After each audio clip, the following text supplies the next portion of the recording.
In this edition of UTA Spotlight, the UTA Recreation Department opens a unique golf course for the community on the campus of UTA. UTA students stepped into cowboy culture with a high-energy night of two-stepping and line dancing. And a UTA student and her leadership group spent spring break volunteering in the community.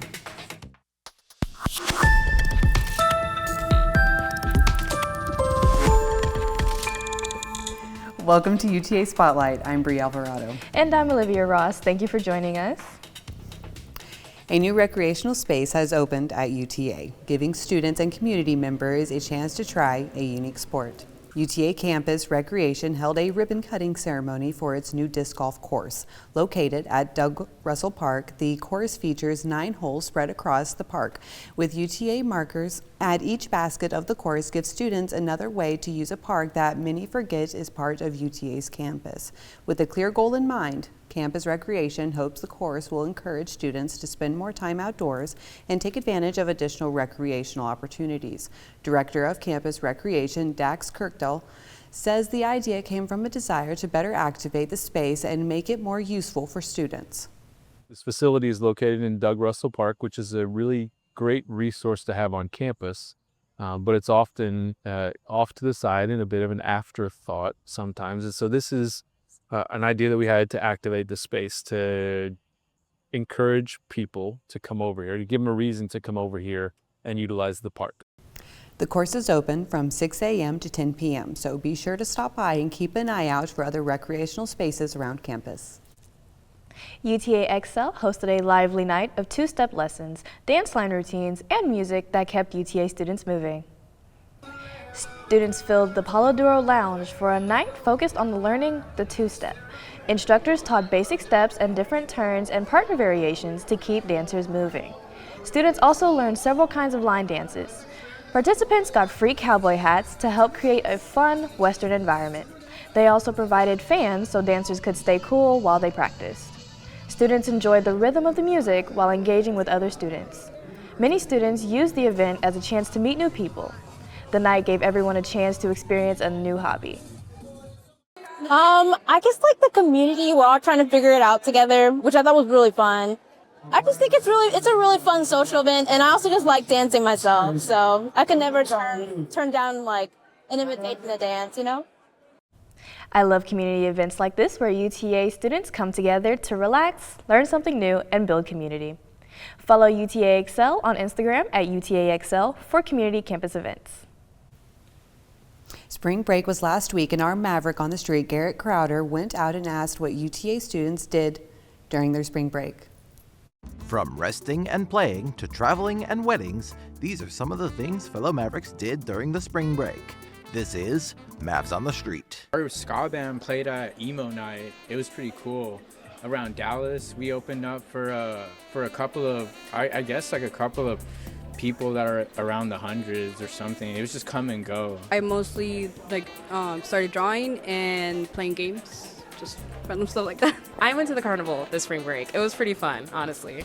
I mostly caught up on sleep because I badly needed it after exams. Fun-wise, yeah, I would say worked on a film. We got to go to the carnival together, check that out for a little bit. We also got to go out to these nice little lounge nightclubs. It was pretty eventful. Played a couple games of ice hockey, and then we also went on a field trip to Paint Rock, Texas to document some rock art sites, actually. I went to a wedding in Florida. Ooh, what was that like? It was great.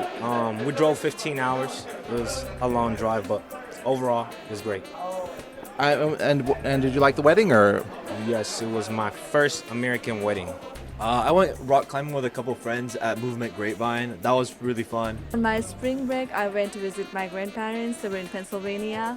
And then I traveled to New York and New Jersey. I remember we spent a lot of time on the ping pong, but that was because none of us knew how to play it. So it was us trying to figure it out and us, whiffing bad. It's mostly just small towns I found around Google Maps, and I just decided to go there. Did you find anything interesting in these towns, or? Glen Rose, specifically Glen Rose. It's like this town that specializes in dinosaurs. They got this wildlife center. I actually get to feed some giraffes and all that. So resting is a big thing. I took it as an advantage because I haven't had time to really sit down, settle down, and rest. So when I was able to do absolutely nothing, I took that advantage. Students don't get a lot of time off, so it's always nice to see when fellow Mavericks have a chance to relax. And now we turn to Michelle with Terry's Talk. Thank you, Bree. Welcome back to Terry's Talk. This week, we're highlighting UTA's Alternative Breaks. They're a student leadership organization on campus that offers opportunities to grow and serve communities. Over spring break, UTA students went to Nashville, Tennessee to volunteer. And Terry Talk reporter Courtney Bell talked to one student who participated. Hello there. I'm here at UT Arlington's Follett Student Leadership Center, where students can cultivate their leadership skills through multiple programs, one of them being Alternative Breaks. Alternative Breaks is an on-campus organization that seeks to foster students' personal growth. Recently, the group traveled to Nashville, Tennessee for their annual spring break volunteering trip. Brea Passmore, a Terry Scholar and a student director for Alternative Breaks, shares her thoughts on the experience. Overall, the experience is amazing. We're all doing those late nights and those early mornings together, so it brings that sense of community with each other. Each trip centers around a social issue. This year's focus was civic engagement, which Brea believes is very important. Being able to understand the meaning behind civic engagement and all that goes into that it's just important because it's not going to help only you, but also generations after you. Brea believes her path to becoming an Alternative Breaks member started with becoming a Terry Scholar. Honestly, I'm not going to lie, the Terry Foundation is the reason why I am with Alternative Breaks. I had a pre-interview with a previous Terry Scholar that worked at my school, and she told me just to do a little research about just the campus and things that you can get involved in. So I did research the night before my interview, and I looked up Alternative Breaks, and I was like, wow, that seems really nice, and I kind of really want to do that. Brea shares her final thoughts on Alternative Breaks. I think Alternative Breaks is just a it's one of those hidden kind of organizations, but once you find it, it's amazing, and it's just totally life-changing. If you're interested in getting involved with Alternative Breaks, be sure to join their Mav Engage page. I'm Courtney Bell, UTA Spotlight. Plans for the next Alternative Break trips for 2027 are already underway. And if you're interested, follow them socially at UTA Outbreaks or contact Christine Cross at christine.cross@uta.edu.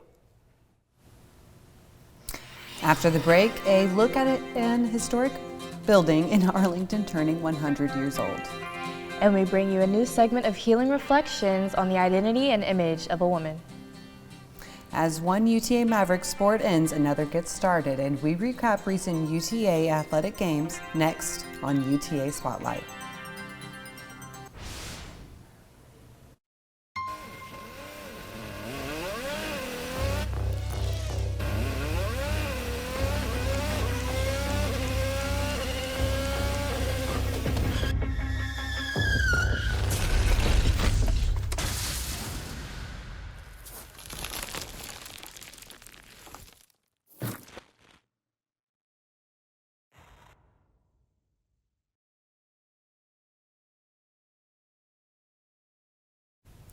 An historic building once owned by UTA is turning 100 years old.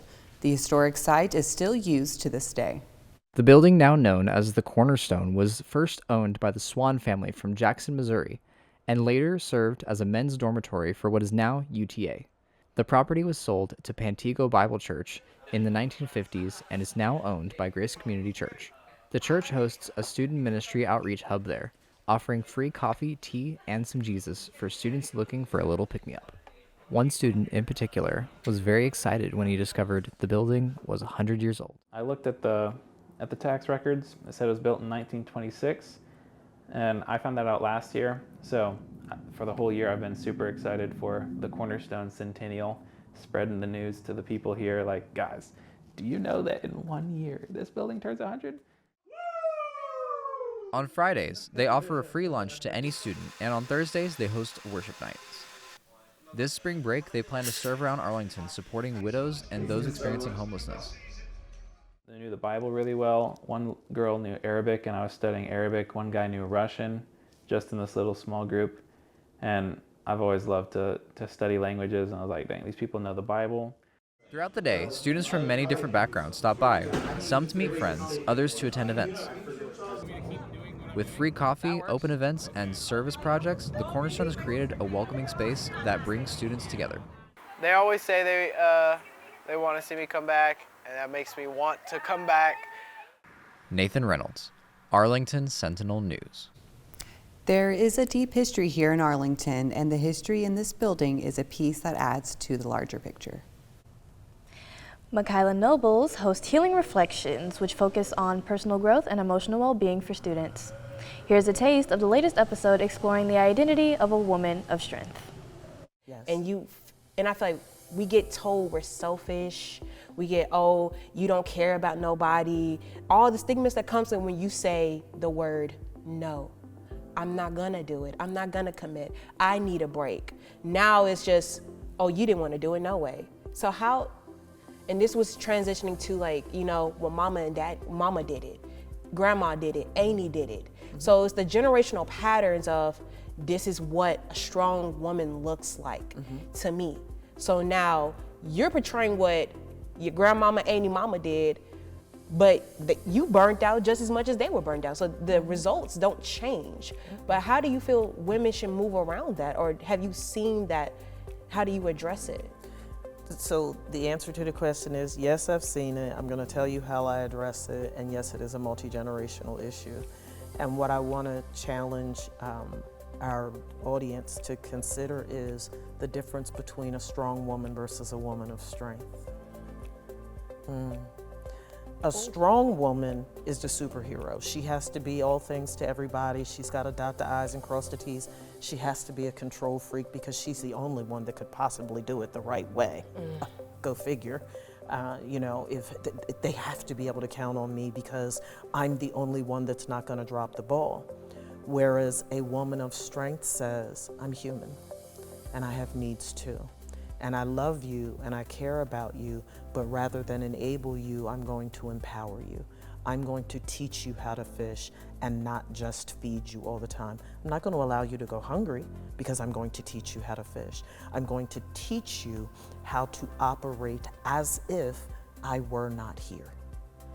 You know how many women have gone to early graves and left their families and their friends and their employers devastated because they were superheroes, whereas if they had flipped that and embodied what it means to be a woman of strength and taught people, think of it like a protege, mentor relationship, right? I can teach you how to dot I's and cross T's and how to be a much more efficient version of yourself rather than doing everything for you all the time. To view the whole conversation, find it on Michaela's YouTube channel at The Real One TV or on Instagram at The Real Michaela. Now, we turn it to Trent for some UTA Maverick sports updates. That is right, Olivia. The Maverick Report starts now.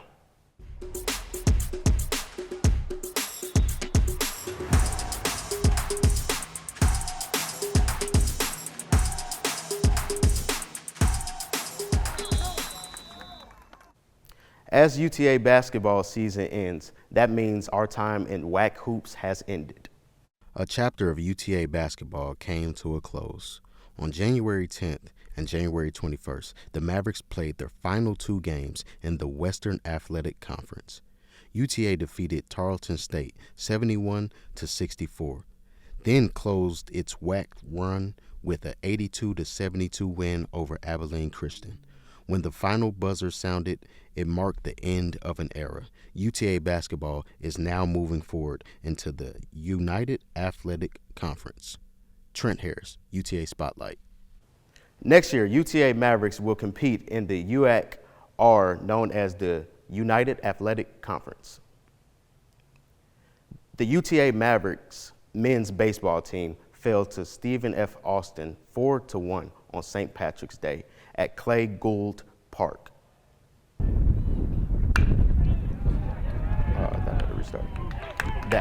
The UTA Mavericks tied the game in the second inning when Zach Mozok scored on the sacrifice fly from Jackson Hill. SFA responded with a run in the sixth and two more in the seventh inning to take control. UTA racked up 10 hits but left 15 runners on base. Xavier Melendez led the Mavericks, going 4 for 5 at the plate. After the game, Coach Mike Trapasso shared what the team needs to clean up. Well, it's simple. We gotta score runs. We gotta get hits with runners in scoring position. We gotta get hits with guys on base. We left 15 guys on base. It's disappointing because of how well we swung the bats this weekend on the road against a ranked team. And you know, you've got to be ready for every game. This game is too hard for you to ever come out and not be at your best. This loss drops UTA to 7-13 on the season. The Mavericks host St. John's this weekend, March 20th through the 22nd. Grab your tickets online at utamavs.com or in person at the arena. Conference play kicks off April 2nd.